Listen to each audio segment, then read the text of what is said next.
ایک ہیں مامورات اور ایک ہیں منہیات۔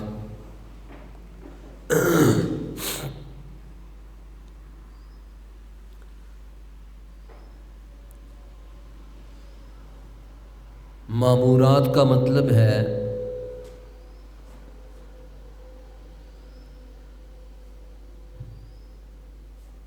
شریعت نے جن چیزوں کے کرنے کا حکم دیا ان کو کرنا، اور منہیات کا مطلب یہ ہے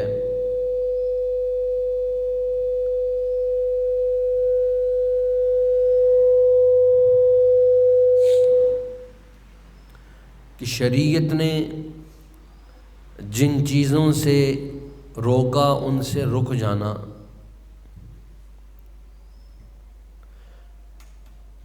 یہ مامورات اور منہیات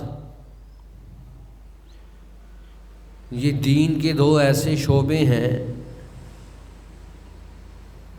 جب تک ایک انسان ان دو شعبوں کا ادراک نہیں کرتا دین پر نہیں چل سکتا۔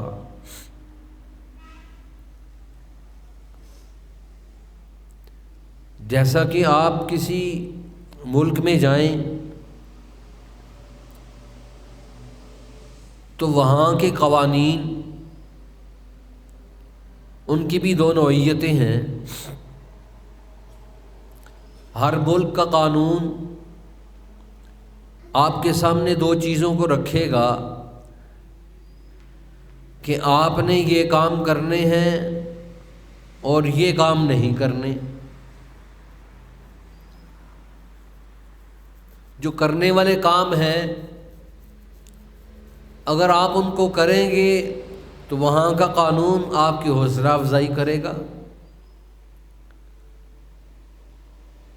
آپ کو خراج تحسین پیش کرے گا، یہ بڑا اچھا ہمارا شہری ہے کہ اس نے ہمارے قانون کی کبھی بھی خلاف ورزی نہیں کی۔ اور جو شخص اسی ملک کے ان قوانین کی خلاف ورزی کرے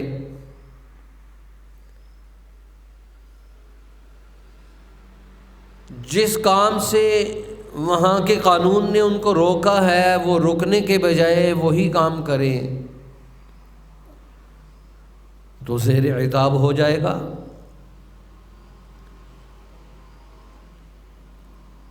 سرزنش ہوگی، اس کی حوصلہ شکنی ہوگی،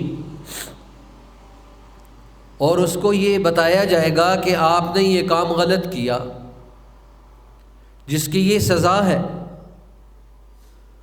اسی طرح شریعت اسلام نے اپنے ماننے والوں کو یہ حکم دیا کہ یہ مامورات ہیں، آپ نے یہ کام کرنے ہیں، جب یہ کام کریں گے تو اس کے نتیجے میں آپ کی حیثیت اللہ اور اللہ کے رسول کی نگاہ میں بڑھتی چلی جائے گی، مقام بڑھتا چلا جائے گا، عزت عظمت بڑھتی چلی جائے گی، رفعت اور بلندی بڑھتی چلی جائے گی۔ اللہ انسانوں کی نگاہ میں بھی آپ کو عظیم تر بنا دے گا، فرشتوں کی نگاہ میں بھی عظیم تر بن جائیں گے۔ اللہ کی مخلوق آپ کو آپ کے لیے رحمت کا سبب بنتی چلی جائے گی، کیونکہ آپ نے مامورات کو اپنی زندگی کا حصہ بنا لیا۔ شریعت اسلام کی یہ جو دو شعبے ہیں، ایک مامورات کا اور ایک منہیات کا۔ اب مامورات میں آپ نے اپنے وہ کام کرنے ہیں جس کا شریعت نے آپ کو حکم دیا۔ اب شریعت کا حکم آپ کی طرف متوجہ ہوا، حی علی الصلاۃ حی علی الفلاح، اس شریعت کا ایک حکم آپ کی طرف متوجہ ہوا اور نماز کی طرف، اور شریعت نے کہا نماز کیا ہے؟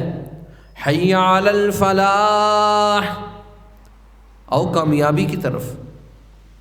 گویا ایک انسان جب نماز کی طرف قدم اٹھاتا ہے، اللہ کے ایک حکم کو پورا کرتا ہے، اللہ فرماتے ہیں نماز کیا ہے؟ یہ تو کامیابی ہے۔ دنیا میں ہر آدمی چاہتا ہے میں کامیاب ہو جاؤں، میرے بچے کامیاب ہو جائیں، میری بچیاں کامیاب ہو جائیں، میرا خاندان کامیاب ہو جائے، ترقی کے راستوں پر گامزن ہو جائے، اللہ اور اس کے رسول کی نگاہ میں عزت والا، عظمت والا بن جائے۔ شریعت نے کہا حی علی الصلاۃ، او نماز کی طرف، اور اس سے اگلا جملہ پھر کہا حی علی الفلاح، او کامیابی کی طرف۔ گویا اللہ کے اس ایک حکم کو پورا کرنے میں انسان کی زندگی کامیابیوں کی زینے کی طرف بڑھنا شروع ہو جائے گی۔ کتنی بڑی دلیل ہے! 5 وقت اللہ کی طرف سے ایک ندا دینے والا ندا دیتا ہے، حی علی الصلاۃ، او نماز کی طرف، حی علی الفلاح، او فلاح کی طرف، او کامیابی کی طرف، او عزتوں کی طرف، او اللہ کے حکموں کو پورا کرنے کی طرف، او دنیا اور آخرت کی سعادتوں اور کامیابیوں کو اپنے ماتھے کا جھومر بنانے کی طرف۔ یہ کیا چیز ہے؟ یہ اللہ کا حکم ہے۔ اسی لیے تو شریعت کے 2 احکامات ہیں، ایک ہے مامورات، وہ کام کرنا جن کا اللہ نے اور اللہ کے رسول نے حکم دیا۔ شریعت نے اس کو ایک لفظ میں جمع کر دیا کہ آپ جب مامورات پر عمل کریں گے، گویا کامیابیوں کی طرف آپ کا قدم بڑھنا شروع کر دیا۔ آپ اللہ کے حکم کی طرف بڑھیں گے تو گویا کامیابی اور کامرانی آپ اس کی طرف بڑھنا شروع کر دیا آپ نے۔ کتنا بڑا اللہ کی طرف سے انسان کے لیے یہ پروٹوکول ہے۔ ہمارے بزرگوں میں سے اور قریب کے بزرگوں میں سے حضرت احمد علی لاہوری رحمۃ اللہ علیہ میانی کے قبرستان لاہور میں مدفون ہیں۔ جب دفن ہوئے بہت وقت تک حضرت کی قبر کی جو مٹی تھی اس سے خوشبو آتی تھی۔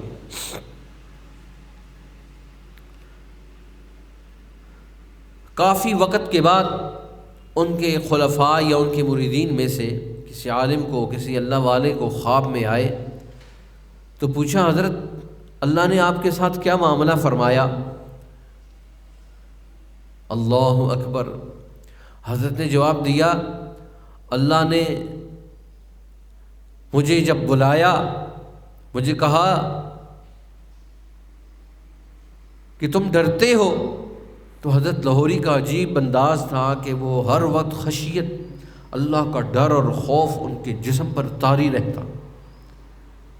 دنیا کے اندر جن لوگوں نے ان کی صحبت اٹھائی، ہر وقت اللہ کا ڈر اور خوف ان کے اوپر سوار رہتا۔ ایسی اولیاء اللہ کی صحبت اور تربیت میں انہوں نے وقت گزارا۔ ان کے والد اور شیخ حضرت مولانا عبید اللہ سندھی رحمۃ اللہ علیہ، جن کی صحبت اور تربیت میں حضرت نے وقت گزارا، اور ایسے اللہ والے بنے۔ اللہ نے فرمایا لاہوری اب کیوں ڈرتا ہے؟ تو حضرت لاہوری کہتے میں اور سہم گیا، فرمایا اب تو ڈرنے کا دور ختم ہو گیا، اب تو تیری عزت ہوگی، تیری عزت ہوگی، تیرا اکرام ہوگا۔ اور پھر فرمایا کہ حضرت کیا اکرام ہوا؟ کہنے لگے اللہ نے فرمایا لاہوری میانی قبرستان میں جتنے مدفون ہیں اللہ نے تیری وجہ سے سب کی بخشش کر دی۔ بعض ایسے علماء اولیاء اللہ ہوتے ہیں جس قبرستان میں چلے جائیں وہاں کے قبرستان والوں کی بخشش اور نجات کا ذریعہ بن جاتے ہیں، وہاں کے لیے انسانیت کے لیے رحمت اور برکت کا ذریعہ بن جاتے ہیں۔ اور آپ دیکھیں اگر شاگرد کا بیٹے کا یہ عالم ہے، باپ کا کیا عالم ہوگا؟ حضرت مولانا عبید اللہ سندھی رحمۃ اللہ علیہ کا کیا عالم ہوگا؟ اللہ کے ساتھ ان کا تعلق، اللہ کے ساتھ ان کا ربط، ساری زندگی قرآن مجید کی تعلیم و تربیت میں اپنے استاد اور شیخ حضرت شیخ رحمۃ اللہ علیہ کی صحبت اور تربیت میں گزارا۔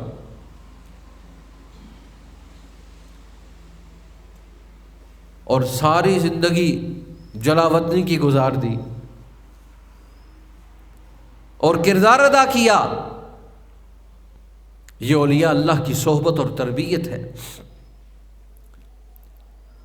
اور یہ اس لیے کہ یہ اولیاء اللہ ہر وقت یہ سوچتے ہیں کہ ہم مامورات کو کیسے مکمل کریں گے۔ اللہ کا حکم آیا، جو اللہ کا حکم آیا اس حکم کی تکمیل میں ہم کیسے کردار ادا کریں گے۔ اور جب انسان اللہ کے حکموں کو پورا کرنے میں کردار ادا کرتا ہے، فرمایا جو مامورات ہیں، آدمی مامورات تک پہنچتا کیسے ہے؟ فرمایا سب سے پہلی چیز ادب ہے۔ اگر ایک انسان ادب کے راستے پر چلتا ہے تو اللہ اس ادب کی برکت سے اس کو مستحب عمل کرنے کی توفیق نصیب فرماتے ہیں۔ جب مستحب کو مکمل کرتا ہے اللہ اس مستحب عمل کی برکت سے اس کو سنت اعمال کی توفیق نصیب فرماتے ہیں۔ اور جب ایک آدمی سنت اعمال کو کرتا ہے، اللہ کے حبیب صلی اللہ علیہ وسلم کی سنت اعمال کو اپنی زندگی کا حصہ بناتا ہے، اللہ اس کو واجبات کی توفیق نصیب فرماتے ہیں۔ اور جو آدمی واجبات کو اپنی زندگی کا حصہ بناتا ہے، اللہ کے رسول کی طرف سے، اللہ کی طرف سے جو چیزیں واجب درجے میں ہیں، ان وجوبات کو جب انسان اختیار کرتا ہے اللہ اس کو فرائض کی توفیق نصیب فرماتے ہیں۔ اور جو آدمی فرائض کو مکمل کرنے کے لیے تقاضا کرتا ہے، اللہ کی طرف سے جتنی مامورات ہیں وہ فرائض کے درجے میں ہیں، ان مامورات اور ان احکامات کو مکمل کرنے میں کردار ادا کرتا ہے، اللہ ان فرائض کی حقیقت اس کو نصیب فرما دیتے ہیں۔ اور جب آدمی کو کسی چیز کی حقیقت مل جائے، معرفت مل جائے، اولیاء اللہ ساری زندگی کیا کہتے ہیں کہ کسی چیز کی حقیقت اور معرفت کا مل جانا۔ اب دیکھیں ہم نے نماز پڑھی، نماز کا ایک جسم ہے، ایک اس کی روح ہے۔ اب جسم کیا ہے کہ ہم یہاں مسجد میں آئے اور ہم نے 2 رکعت نماز پڑھ لی، فرض مکمل ہو گیا، یہ آپ نے اس کے جسم کو حاصل کر لیا۔ اس لیے جسم انسانی بھی 2 چیزوں سے مرکب ہے، ایک انسان کا جسم ہے اور ایک انسان کے جسم کے اندر روح ہے۔ اگر جسم کے اندر سے روح نکل جائے تو جسم آپ کا کام نہیں کرتا، آنکھ دیکھنا بند کر دیتی ہے، ناک سونگھنا بند کر دیتا ہے، کان سننا بند کر دیتا ہے، ہاتھ پکڑنا بند کر دیتا ہے، پاؤں چلنا بند کر دیتا ہے، دل و دماغ کی قوتیں ختم ہو جاتی ہیں، اور ہم کہتے ہیں اس آدمی کے اندر سے روح نکل گئی۔ اب ہم اس عبداللہ کو کہتے ہیں یہ ڈیڈ باڈی ہے، یہ میت ہے، یہ مردہ ہے۔ پہلے وہ کسی کا باپ تھا، کسی کا بھائی تھا، کسی کا ماموں تھا، کسی کا چچا تھا، کسی کا پھپھو اور خالو تھا، کسی کا دوست تھا، کسی کا استاد تھا، کسی کا شاگرد تھا۔ ایک چیز جسم سے نکلی، سارے رشتے ختم ہو گئے اور ایک رشتہ سب پر حاوی ہو گیا، اور وہ ہے ڈیڈ باڈی۔ فلاں ابن فلاں انتقال کر گیا، فلاں ابن فلاں اس پر موت طاری ہو گئی، وہ مردہ ہو گیا، اب وہ میت ہے، اس کا نام ہی تبدیل ہو گیا، یہ میت ہے، نام تبدیل، اللہ کا حکم آ گیا۔ جتنے اللہ کے احکامات ہیں، جب انسان کی طرف متوجہ ہوتے ہیں تو انسان کی حیثیت کو تبدیل کر دیتے ہیں۔ ایک آدمی نماز نہیں پڑھتا، جب نماز پڑھنی شروع کرتا ہے، اللہ کے ایک حکم کو کرنا شروع کیا، لوگوں نے کہا دیکھو وہ نمازی ہے، بڑا نمازی ہے۔ کسی نے اپنی زندگی کا ایک عمل اختیار کر لیا، تہجد کے لیے روز اٹھتا ہے، لوگ کہتے ہیں دیکھو تو صحیح فلاں ابن فلاں بڑا تہجد گزار ہے۔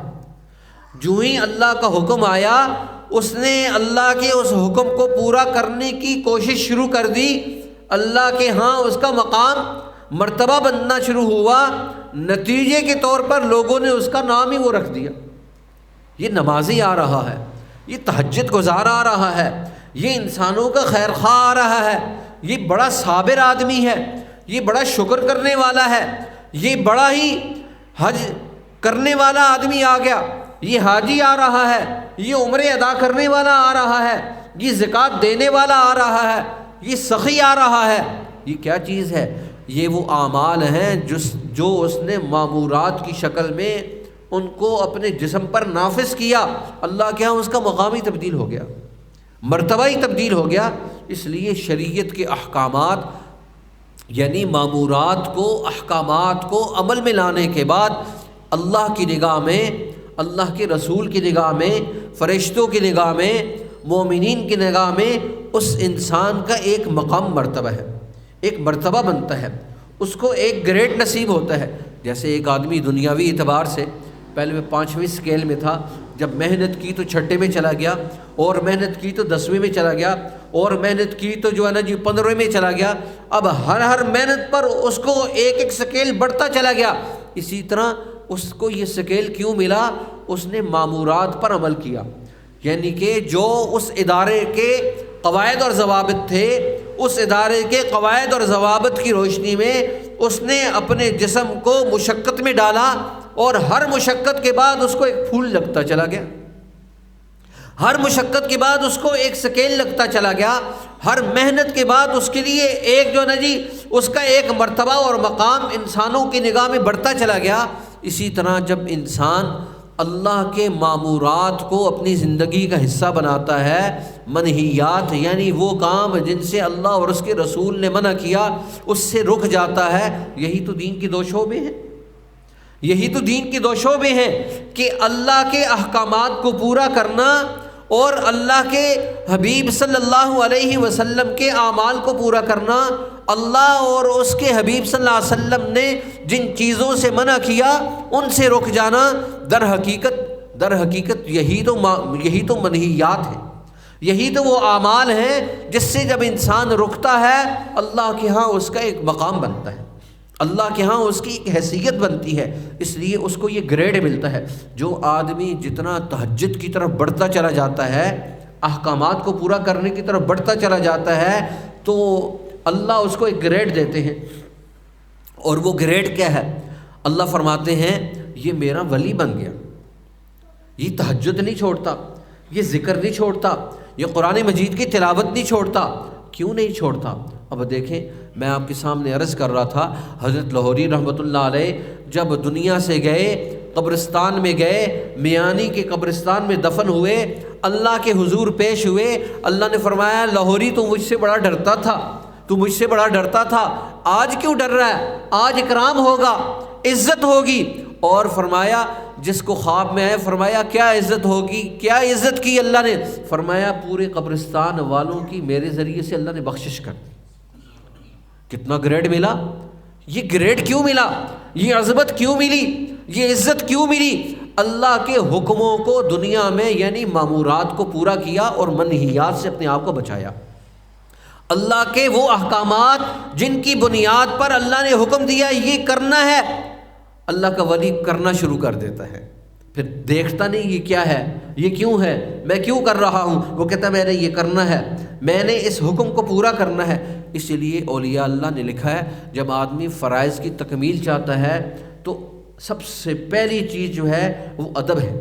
جتنا انسان ادب کے آداب کے اصولوں کو زندگی کا حصہ بناتا ہے، اللہ اس کو اس کی برکت سے اللہ اس کو مستحبات کی توفیق نصیب فرماتے ہیں، مستحبات کی تکمیل پر اللہ سنتوں کی توفیق نصیب فرماتے ہیں، سنتوں کی تکمیل پر اللہ واجبات کی توفیق نصیب فرماتے ہیں، واجبات کی توفیق پر اللہ فرائض کی توفیق عطا فرماتے ہیں۔ فرائض کی توفیق جب مل جائے، انسان فرائض کو پورا کرتا ہے، اللہ فرائض کی حقیقت انسان کو نصیب فرماتے ہیں۔ اولیاء اللہ ہر حکم کی حقیقت اور معرفت کو ادراک ان کو حاصل ہو جاتا ہے۔ ہم تو کام کرتے ہیں، ہم تو یہ اعمال کرتے ہیں، لیکن اعمال کرتے ہیں، اولیاء اللہ ان اعمال کی حقیقت کو معرفت کے ساتھ کرتے ہیں۔ اس لیے اولیاء اللہ کہتے ہیں، علماء نے یہ کہا ہے، ساری دنیا ایک طرف ہو جائے، جناب ابو بکر صدیق رضی اللہ تعالیٰ عنہ کا ایک سجدہ ساری امت کے علماء، صلحاء، شہداء اور صالحین، صرف نبی اکرم صلی اللہ علیہ وسلم کو چھوڑ کر سارے انسان جتنے سجدے کریں، سارے سجدوں سے بڑھ کر ابو بکر کا سجدہ ہے۔ کیوں؟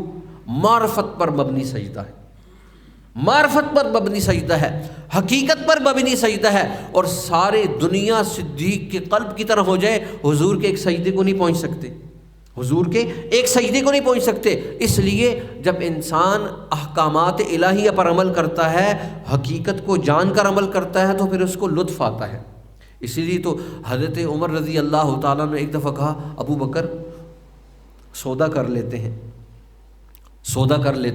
حالانکہ حضرت عمر وہ شخصیت ہے، حضور نے فرمایا، لو کان بعدی نبیا لکان عمر، اگر میرے بعد کوئی شخصیت مقام نبوت پر فائز ہوتی تو عمر ہوتا، نبوت جاری ہوتی، نبوت کا سلسلہ جاری رہتا، اللہ یہ تاج عمر کے سر پر سجا دیتا۔